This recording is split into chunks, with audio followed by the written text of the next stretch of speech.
సమస్య అన్న. మనం వేస్తున్నాం. ఈ మిల్లుల వల్ల డస్ట్ పడి, ఇగో ఈ మచ్చలొచ్చి మొత్తం ఆగం ఆగం అయితున్నాం అన్న మేము. ఏది చేసినా, ఏది ఎంత కష్టపడుతున్నాం, మందులు కొడుతున్నాం. దగ్గర దగ్గర 5, 6 లక్షల రూపాయలు పెట్టుబడి పెట్టినాం. ఇగో డస్ట్ పడి ఏమైతుందంటే ఇగో ఇగో ఇట్లా వస్తుందన్న ఫస్ట్ ఇట్లా వచ్చి దీనికొచ్చే కాయలు గూడా మొత్తం ఇట్లా అయిపోతున్నాయి. ఇట్లా అయిపోయి ఇగో ఈ చెట్లు గూడా ఈ ఈ ఇట్లా అవ్వటం వల్ల ఇగో ఈ చెట్లు మొత్తం ఇట్లా చచ్చిపోతున్నాయి. ఇట్లా చచ్చిపోయి మొత్తం వేస్టు.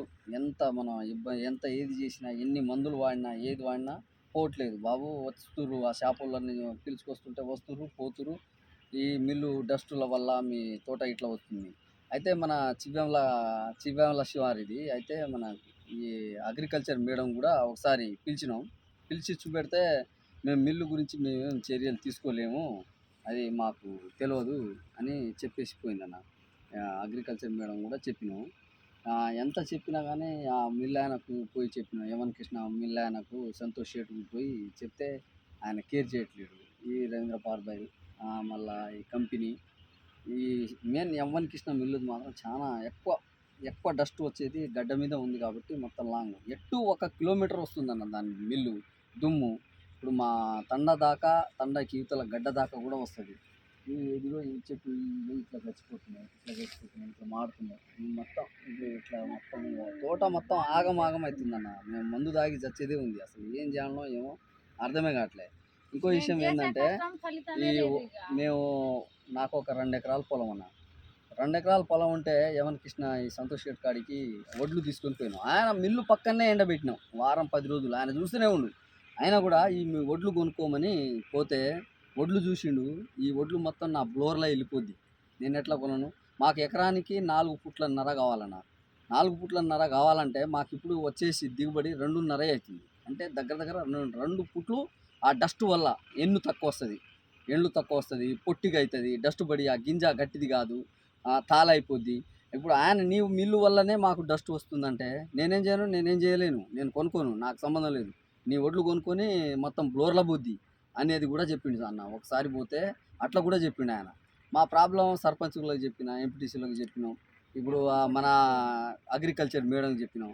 ఎవరికి చెప్పినా వాళ్ళకు పర్మిషన్లు ఉన్నాయి, ఇది ఉన్నాయి. వాళ్ళది వాళ్ళు చేసుకుంటారు. అంతెందుకు వస్తుంది? దానివల్ల ఏముంది? అగ్రికల్చర్ మేడంకు డస్ట్‌తో సహా చూపెట్టినా కూడా అది అసలు మాకు సంబంధం లేదు బాబు అని చెప్పేసి వెళ్ళిపోయిందన్న. ఇగో ఇది సమస్య.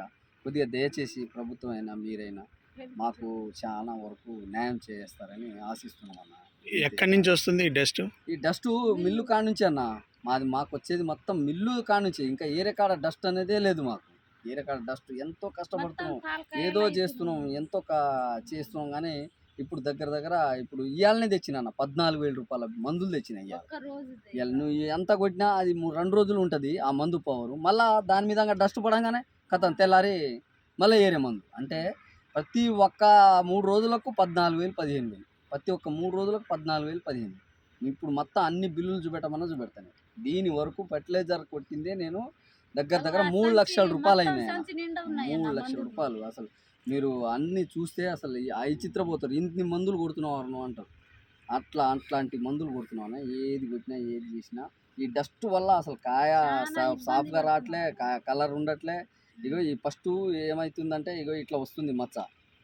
ఇట్లా వస్తుంది. ఇట్లా వచ్చిన తర్వాత ఏమవుతుంది?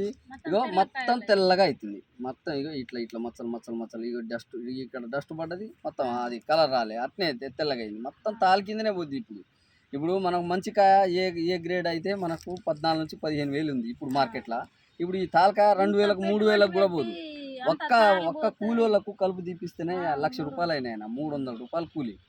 అసలు ఏం చేయాలనో ఏమో ఎటు అర్థం కావట్లేదు. నేను చచ్చిపోవాలనా బతకాలనా అనేది అర్థం కావట్లేదు. మిల్లు ఓనర్ని అడిగిరా? మిల్లు ఓనర్ని అడిగినాం. ఏది అడిగినాం మా చేతిలో ఏం లేదు. మేము మిల్లు గవర్నమెంట్కి చెప్పినాం. మా చేతిలో ఏముంది, అట్నే వస్తుంది అనే టైప్లో మాట్లాడుతున్నాం. అసలు ఎవరికి చెప్పాలి, ఏది చెప్పాలనో అర్థం కావట్లేదు. ఏం డిమాండ్ చేస్తున్నారు ఇప్పుడు?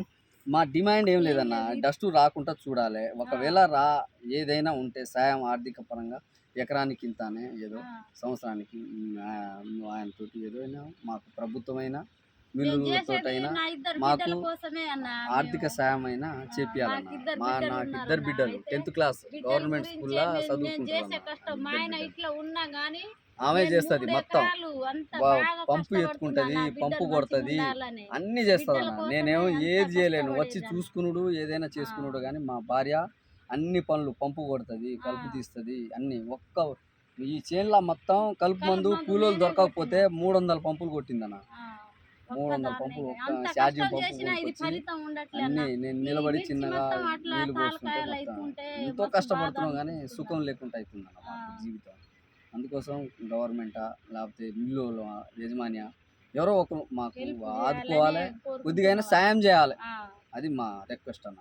వేరేది ఏం లేదు, వాళ్ళతో డిమాండ్ ఏం డిమాండ్ ఏం లేదు లేదు, గానీ ఏం మాకు లేదు కానీ కొద్ది గొప్ప మాకు హెల్ప్ కొద్దిగా చేస్తే గవర్నమెంట్ మీకు కూడా ప్రభుత్వము లేకపోతే ఏదైనా సాయం చేయాలన్న మాకు. అది విషయం. అది కొద్దిగా చూడండి అన్న.